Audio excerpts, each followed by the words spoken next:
Hello everybody and welcome back to Apple Gaming SE. This is the news for October 15th through the 21st, 2023. As always, we're going to start out with new subs, or in this case, I have one new sub, which puts me at 27. YouTube, as is typical, didn't say who that sub is. I'm going to guess that's the user with the display name Witty or Amusing Display Name Here. Don't have anything else to call you by, so I'm just going to call you Witty. I appreciate you subscribing. If that wasn't you, I'm still going to shout you out because I appreciate the great conversation during my Soma Part 2 stream from Saturday morning. With that, we'll get into the news. The first thing is the Goldman Sachs exec reportedly said that Apple Card savings are a effing mistake. So, apparently, Goldman Sachs is unhappy with the ongoing deal that they have to be the financial backer of the Apple credit card. This is coming from 9to5Mac. I am also going to include the 9to5Mac timeline of the relationship between Goldman Sachs and Apple up to this point, so you can review them both. But boy, does the plot thickens. It's an interesting note that Goldman Sachs has not historically done consumer and credit loans. They've only done business and commercial loans and lines of credit. So it's interesting they decided to jump in to do consumer credit with Apple at this point. I guess they decided they wanted to branch out beyond business and commercial. It's also interesting to note that one of Goldman Sachs's complaints is to have all of their call centers staffed up and basically buried under calls on the same day, which is the last day of every month. It's the last date, the final date, whatever that is on every month. So typically with consumer credit cards, you are charged whatever the 1 month point is from when you open the card. So if you open it on the 10th day of a month, then your payment will be due on the following 10th or 15th. With Apple Card, it's always on the last date of that month, whatever it is. So 30th, 31st, 28th, 29th, however it shakes out.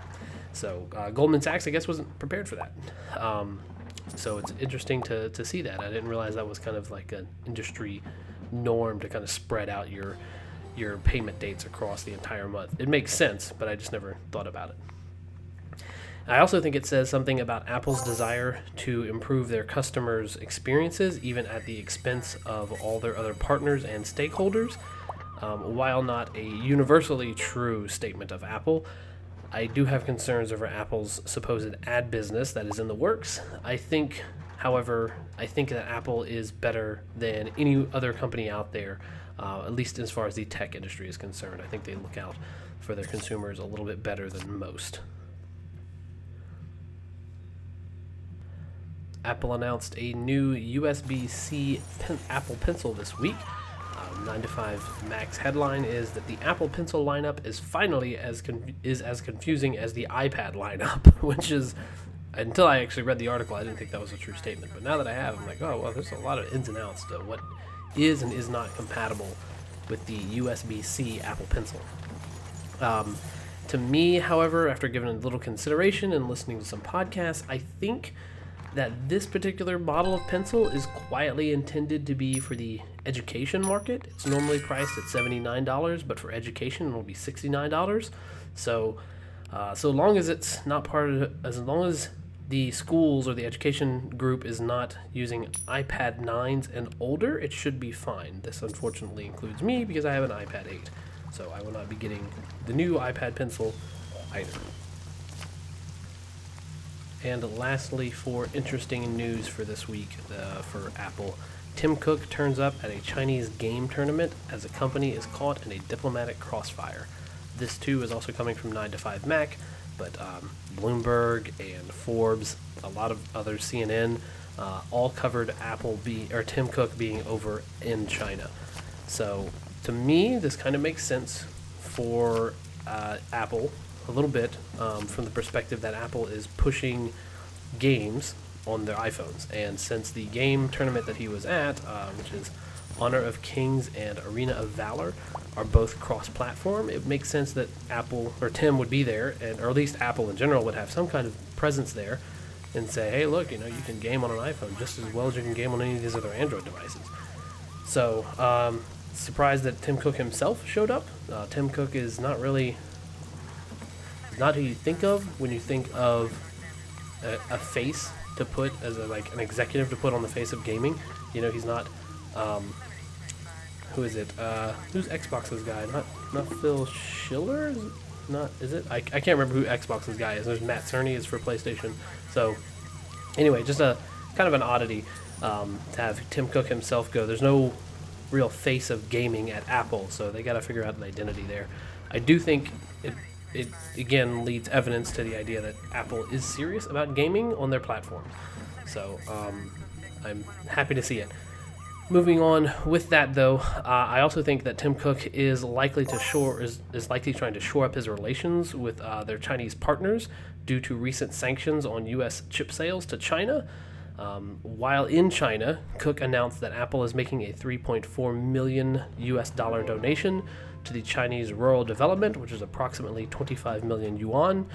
So Apple's, trying to get in good with their Chinese counterparts. Unfortunately, there's a lot of corruption in the bureaucracy of China. I know a couple of people who've been to China and lived there for an extended period of time and had to deal with the local bureaucrats, and I highly doubt there's going to be very much of that 3.4 million that makes it down into the rural parts of the country that need that money for better infrastructure or healthcare services, whatever the case may be.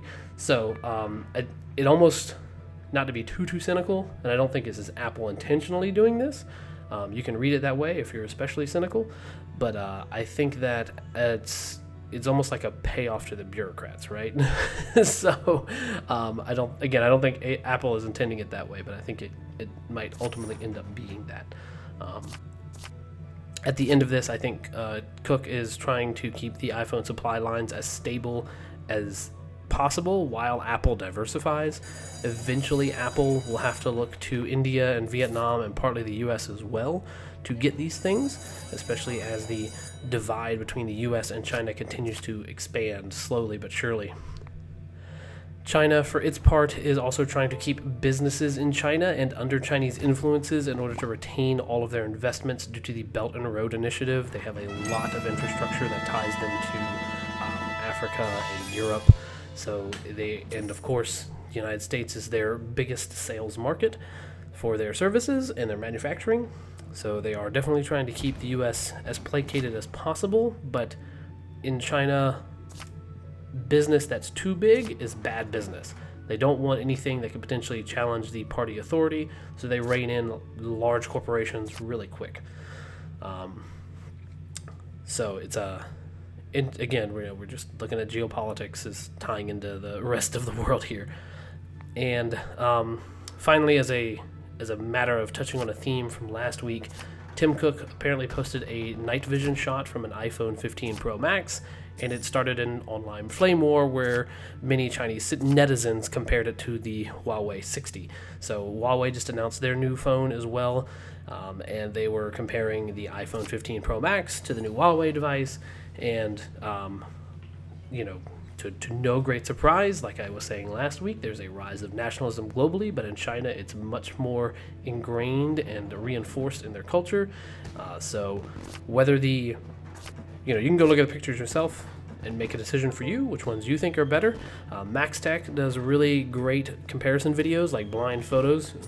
So you can decide yourself what's out there. Now, they don't do Huawei, they do Samsung, Google, and Apple, but see what's out there and go take a look for yourself. But I think that the Chinese netizens are obviously pushing to promote a homegrown brand for their country, which is understandable. Like I said last week, I don't blame a Chinese person who is willing to prop up and promote a Chinese established, run, and owned business, just like anybody from a European nation would do for their own respective nation, just like I do with the United States. So I don't think that means you need to be cutthroat about it, mind you. But I do think that, if it's coming to a matter of geopolitics like we are dealing with in the current day, I think, If you want to prop up your particular brand or a brand that represents your company, your country, I get it. I understand. You want to root for your countrymen. So, with that being said, that's the news for this week. I hope you've enjoyed it. News again next Sunday. We'll see what the headlines for this coming week brings. I hope you all have had a good week and you continue to do so in the coming week. Take care now. Bye-bye.